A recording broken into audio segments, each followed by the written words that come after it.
going? It's going well. Good. Amazing. We have a bunch of questions. Obviously, we're a week out from launch? Is next week?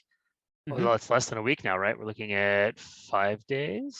Yes. I'm very excited. Soon. I love Wrathlich King. It's my favorite. It's superb. Yeah, I'm very excited as well. Everyone is. Yeah, 5 days seems crazy. I can't believe that it's this close. Yeah, every day I have new friends coming out of the woodwork saying, "Hey, are you playing Wrathlich King? Is there room for in your guild? Can I join your raid team?" You know, every day new people contacting me. So it's pretty awesome. Yeah, my brother, who hadn't played for many years, he messaged me, was like, "Oh, I heard Wrath's coming back." It's like, yeah. He's like, "Oh no." All right, cool. Well, we'll dive into the first one. Pretty simple question, I guess, for you, Kris. One thing that's kind of different this time around with Wrathlich King and TBC is with TBC, when it was originally announced, we had a list of phases which came out, and it was kind of announced what is coming and all the different phases, which did change over time due to feedback and whatnot. And for Wrath, we haven't really had that officially, at least. So could you talk a little bit about Wrath Classic phases? We'll have to get you that information. I think we know exactly what those phases are going to be.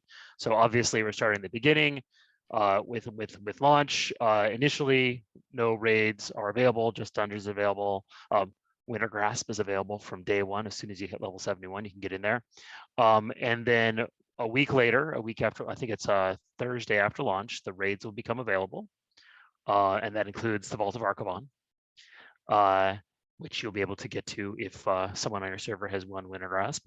And then the raids will be Naxxramas, the Malygos raid in Eye of Eternity, and the Sartharian encounter. So there's be an initial set of raids, and then we'll move into the next phase. We'll be opening up Ulduar, which is one of my favorite raids of all time. It's just got such amazing architecture and these kind of quirky hard modes where you have to do something special to trigger the harder difficulty of the boss. It was just really a fantastic experience the first time around that so few of our players actually got to see the end of it in the original Wrathlich King. You know, people went back later with higher level characters to see it, but very, very few people, we have the data, got to see all the way through to Yogg-Saron and experience all those battles at level. So I think for a lot of people, it's going to be a novel, exciting experience seeing that. And then we'll follow up the Trial of the Crusader. One change that we decided to make involving Trial of Crusader and Ulduar is all of the item levels of the items that drop in Ulduar is going to be increased, particularly much more so on the drops from the hard modes, so that Ulduar kind of lasts a little bit longer and competes better with Trial of the Crusader.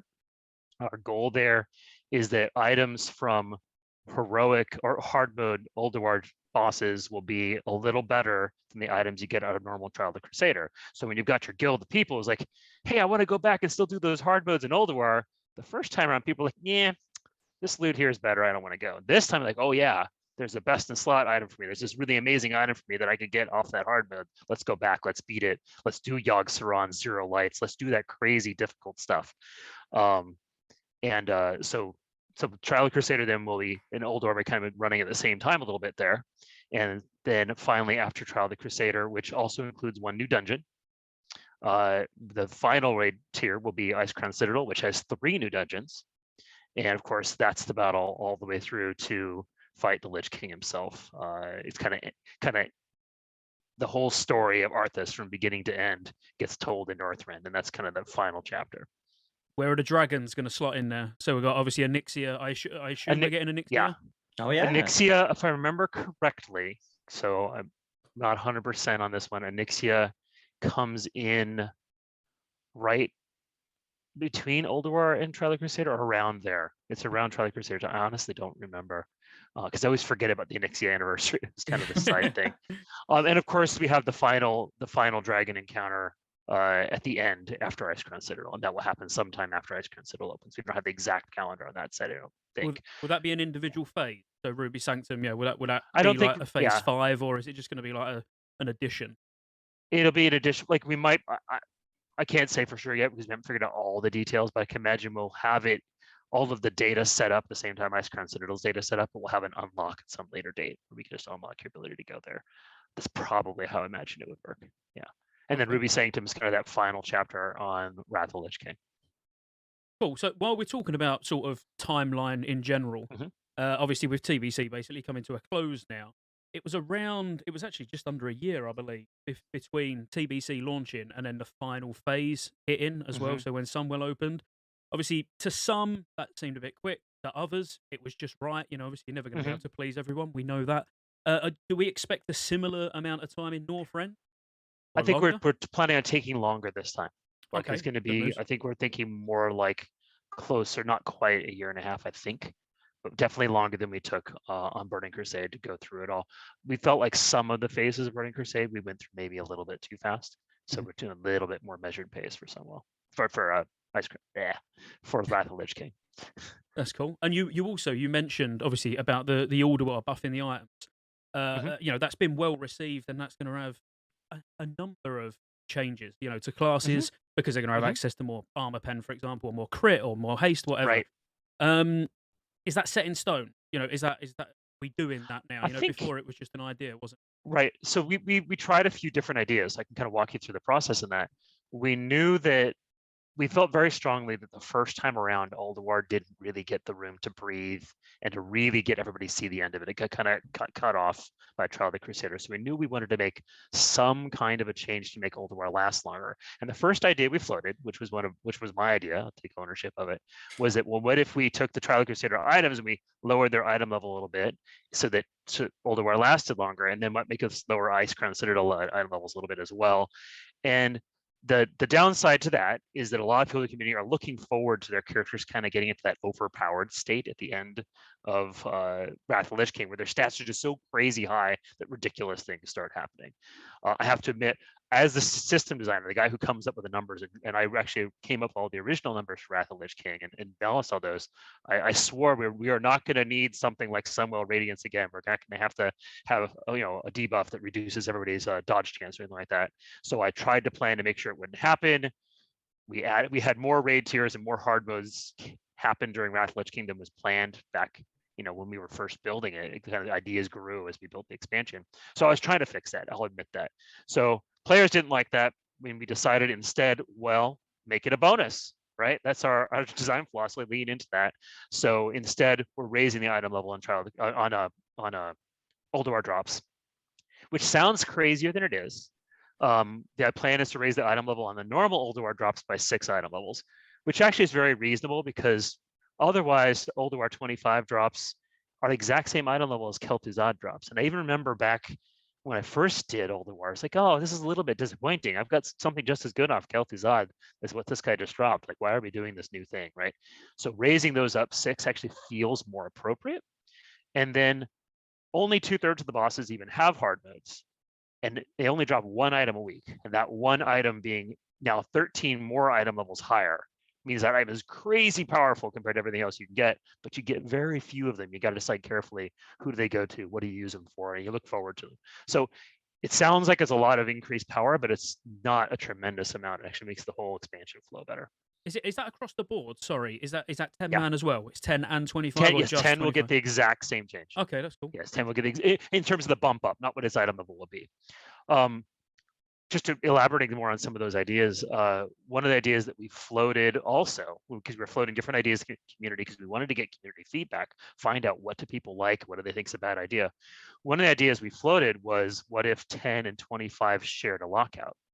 And part of that motivation was we wanted to say, well, what if we could make 10 player loot the exact same loot as 25 players, the same item level?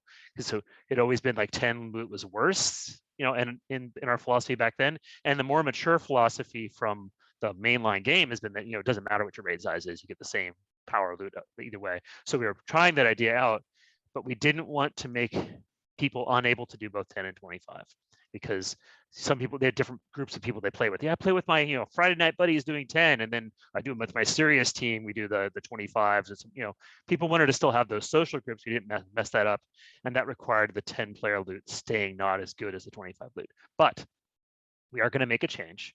When Alderweireld unlocks, the loot that drops in the 10 player raids is going to be replaced with the same loot that drops in the 25 player raids. So that when you decide you want to go back and farm the instances you've already defeated, you actually can go back for better items. There's more incentive to go back and try to get those last few things you didn't get off Kel'Thuzad and Naxxramas, or you didn't get off Malygos, etc. And we think that'll help people the first tier live a little bit longer, that people will be more willing to go back, gear up new characters, do alts, have more social stuff if they can go back with only 10 instead of 25 to get still very powerful and relevant items. And then the idea of what we're going to do is, well, what happens to all those items that dropped in 10-player Naxxramas and 10-player Malygos and 10-player Sartharian? Those are going to move to drops in the heroic dungeons from an increased difficulty. You'll be able to increase the difficulty of heroic dungeons to get better drops and more badges, more emblems, I should say, off the bosses. It's a change we're making. It's borrowing a little bit from the future game, but we think it's gonna be really exciting and give all of that content more room to live and grow and be relevant. That's incredible. That's like information overload. My brain, Like can't sorry, take all you'll have this. to parse that whole thing. Yeah. But yeah, I'm talking about this for the first time. By the way, it's the first time we're sharing this, but I got the go ahead from my team to talk about it. That is fantastic. I think Yeah. that's perfect. One more thing, and then sorry, I'll let Mr. GM. Oh, you're good. So when we're talking about the increased item level in Alduar, I know it might seem quite insignificant in terms of it's only going to be a buff to certain classes for a short while until then it balances out again by the time we get into top. But do you think we'll ever see a time where, like retail throughout the expansion, each patch they'll be tuning different coefficients, spell coefficients, ratings and stuff like that? Do you think we'll ever see that to try and create more balance among the classes, but in Classic? I think for Wrathlich King, that isn't the plan. To do that kind of fine tuning. I was part of the team that did that. We did every patch. We tuned things up, we tuned things down, we tweaked them a lot, and I think it makes players get a little exhausted with the game. Like, am I good this time? Did they nerf me? It creates a lot of anxiety in players when you're doing that constantly. I think so we're in a better place if we don't do that constantly, and so that's part of why we're using the balance from the final patch of Wrathlich King rather than doing the balance bit by bit. In particular, Death Knights, we know, went out the door really strong. I talk about why in my video with Tom Chilton, if you want to watch that video. But Death Knights went out there really strong, and players kept finding creative ways to make them do way more damage or tank better than we ever intended. So they got brought down several times to put them in a reasonable place. They're still really strong. People are leveling up by soloing Blood Furnace on Blood Death Knights right now. So they're very strong, they're very capable, but we brought them to a more reasonable place. And some other classes had some problems where they were too strong or too weak, and that's all fixed. Another good example of that is Death Knights raised the bar on AoE damage when they were released. And so we added the AoE capabilities to several other classes and specializations that didn't have them at launch. So that end patch is a better place for us instead of being in a place where things are kind of wobbly early on. All of that said, if it turns out that some class is so weak that no one wants to bring them, or so strong that they replace everyone else, that's when we would step in and say, okay, we've got to do something to fix this. That's normally the class I'm playing, and it doesn't matter what one it is either, which is weird. So, no, that's brilliant. Thank you. Yeah. Breaking news. I love that. That's amazing. Mm-hmm. Okay, so I guess kind of switching gears completely from that. Sure. Season of Mastery, obviously wrapping up now with Naxxramas and things like that. I guess a lot of people, I kind of like, asked on Twitter and stuff like that. A lot of people are curious about what's going on with transferring from Season of Mastery and if there's any more updates on that, because I believe it was announced you could transfer to Wrath as well. We are working on that. We were not able to get that working before Wrathlich King launch. We have a lot of priorities on our plate, things we're trying to get going, and we want people to be able to transfer from Season of Mastery into Wrathlich King if that's what they choose. Right? They don't have to, but they can, and they just weren't able to get that done in time. It's something we want to do, though. It's something we're looking forward to in the future. Awesome. One thing that came out recently that was completely out of nowhere, and honestly, I absolutely love it, and I think the community was pretty happy about it too, was the crossover with the Death Knight starting zone and that mount that came along, and that was honestly great. Is that something we could see potentially in the future as well? I do love the crossover between it. I'm sure, no doubt, there was a lot of people who were just, retail players who did dive into Classic. Right. It brought a lot of people from the modern game to go try out Classic, and some of them stuck around, so it works. They're now playing and joining guilds and gearing up their Death Knights and having a blast. So I think it was super successful. We were really excited about it, and we're really excited about the idea of doing that in the future. But I really can't tell you anything about what's happened now because nothing yet is planned. Excellent. Well, hopefully something. All right. Here comes the big ones for you, Kris. So it's coming. Yeah, a lot of people, as I said, asked on Twitter, and honestly, 95% of the questions were this, and I guess it's kind of a two-part. So the first part is, do you think the redesigned Dungeon Finder that was added in Wrathlich King Classic is a success, and how do you feel about that general system and how that's going so far? And obviously, as well, will we ever see the random Dungeon Finder from patch 3.3 in Wrathlich King Classic at any point? Okay, there's a lot to that question. So first, the improved looking for group tool, it's a work in progress. It's something we're trying to refine and improve based on feedback. So we took a look at all that feedback we saw online, all the problems people had with it, the bugs. There were definitely some bugs with it we're fixing, and we're committed to improving that tool, making it better as much as we can over time as we collect feedback. It's really important to us that tool work really well. I've used the looking for group channel and mods on mainline to help find groups the same way. So I'm very attuned to that. Like, what are the things we're looking for? What do we think will work best to help people reach out to other people on their server, find people to group with, make groups, and get into dungeons. So we definitely want to make that tool as good as we can. And I've been working a little with the engineer responsible for it to make it as good as we can make it. That said, looking for dungeon, the tool, is a very divisive topic, obviously. There are some people who passionately believe that we should not have it, and there's some people who just as passionately believe that we should have it. So it's a really, can you win? You can't really win that conflict. So we have to look into what it is that we value about Classic. And one of our most important values about the Classic experience is the social experience of meeting new people, building parties, building raids, building guilds, building social networks between guilds that you're cooperating, and all these people you know on your server, the people that you contact with on social media and communicate with and organize raids with. We want to keep that as strong as we can make it. That's our core value. If our core value is we want to get people into dungeons and have them, go through content and be able to play as much as they want, then we would say, okay, we do want LFD. But if our core value is that we want to keep the social experience as strong as we can possibly make it, then LFD is something that feels risky to us for Classic. It's a fantastic tool for the modern game, which has taken many more steps in the direction of letting people play cross server. But where Classic is, it would change things in a way we don't think would be healthy for the Classic community. There are other reasons for not doing it. If we were to put in the LFD tool right at the beginning of Classic, it would fundamentally change how you gear up your character. It would fundamentally change the experience and feel of those first few weeks on Classic, the Classic Lich King, because you can do more dungeons, you can do them faster, you can do the same dungeon multiple times per day if you just keep on chaining through heroics. People would gear up much, much faster. They would exhaust the content much, much faster. They go bored with it much faster. So we think there's risks just from the recreating the experience of Wrathlich King as it was looking for dungeon at launch could, change that. It would be a different experience. But I do have some things that we are doing to help the experience for looking for dungeon, which is another thing that I'm talking about this week for the first time with the press. So we're borrowing an idea that came from later expansions, from the future looking for dungeon tool that was used in Cataclysm and beyond, which is we started giving rewards for tanks and healers when they were in shortage. So if you queued for looking for dungeon, there was always a complaint, there's not enough tanks and healers. We have a bunch of DPS sitting here for hours looking for one, right? So if you are a tank or a healer and you complete a Wrath of the Lich King dungeon, when you kill the final boss, if the algorithm that I've put together identifies you were the tank or you were the healer, you will receive an extra reward bag. The reward bag will contain consumables, as well as a small chance at a pet or mount.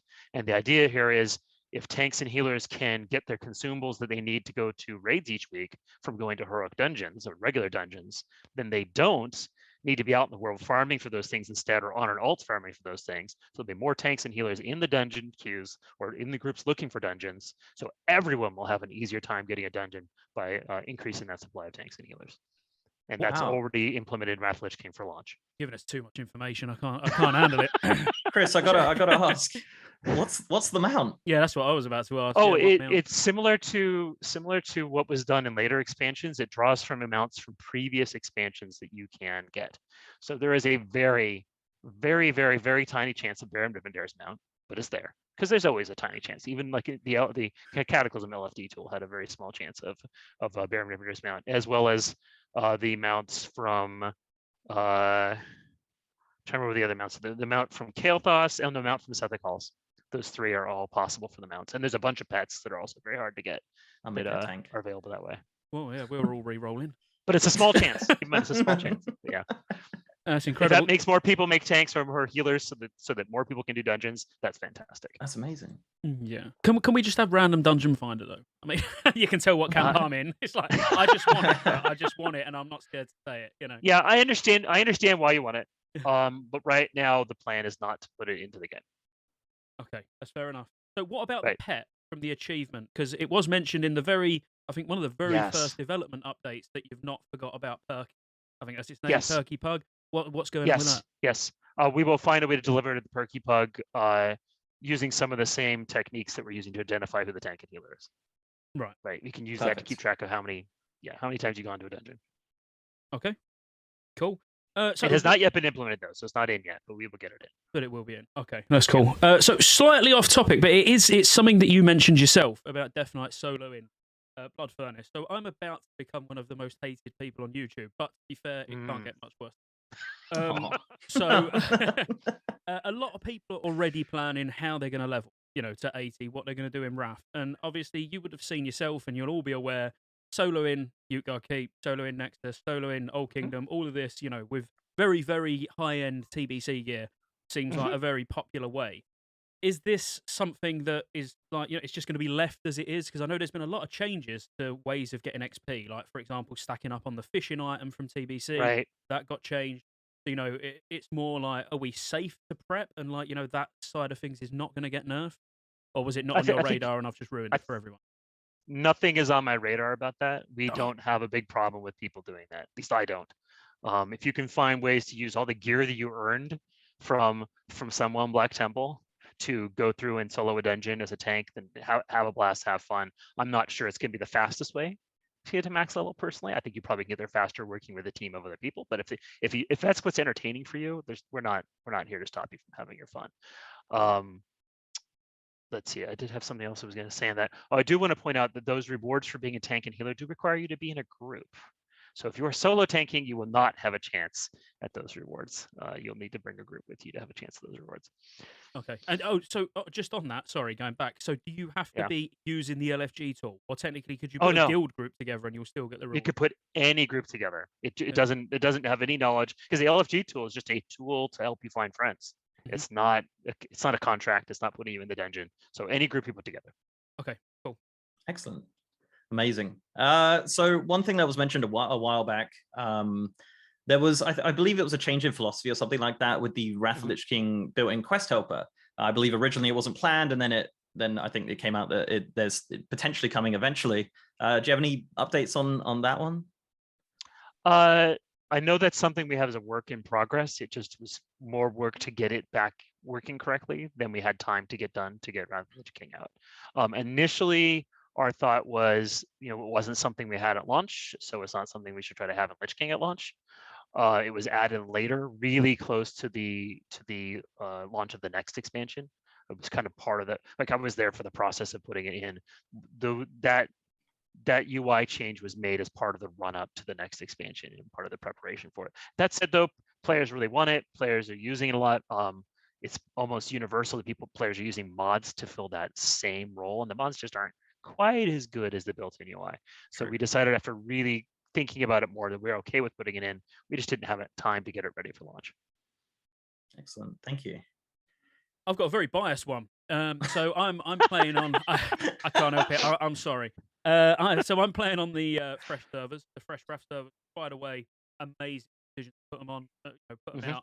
Absolutely loving it. Probably the best time I've had on Classic since it launched, hands down. So absolutely loving it.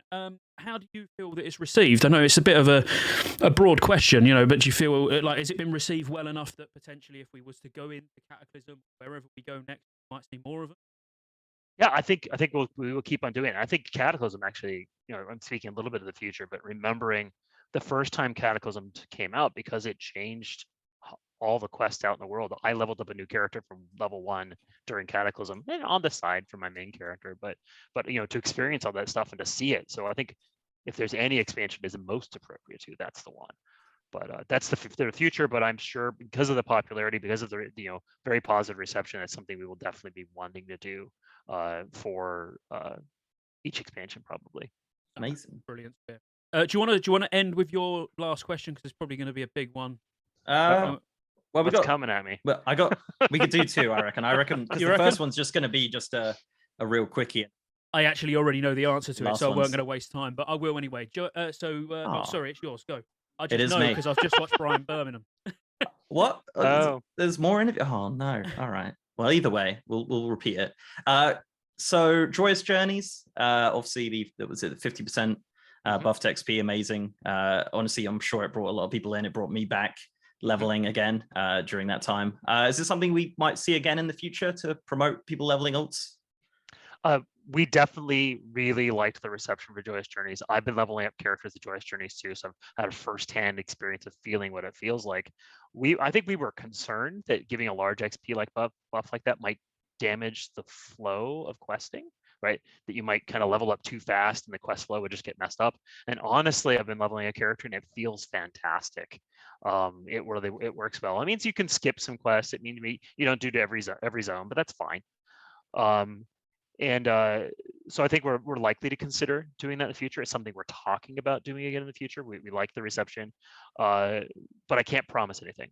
But it is something we really thought worked well. Amazing, thank you. All right, last one, Kris. You ready?